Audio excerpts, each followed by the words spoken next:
ஆலயம் அறிவாலயம்.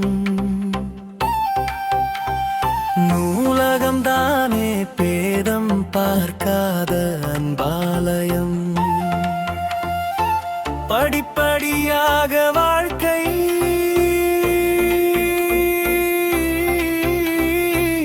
உயர நூலகப் படிகள்.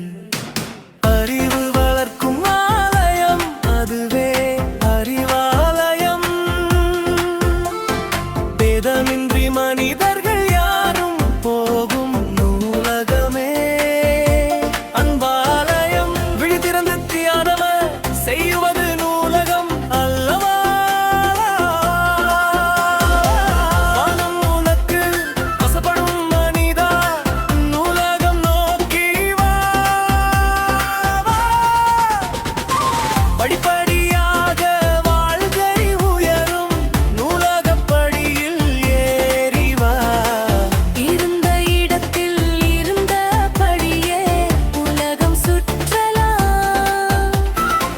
புத்தன் சொல்லாத தியானம் கூட புத்தகம் சொல்ல கற்கலாம். புத்தகம் படி புத்தகம் படி புத்தனாகலாம். முயன்று படுக்க முன்பு காலம் உணரும் சித்தனாகலாம்.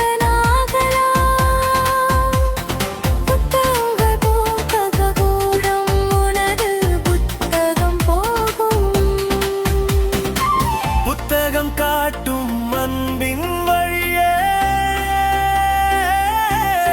சமயங்கள் சயனம் தன்னை சற்று நேரம் ஒத்தி வைத்து படித்தால் உலகப் பயணம் போகலாம்.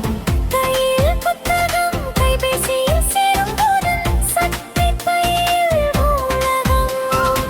புத்தகம் தானே மனித சிறகு வாசிக்க பழகு.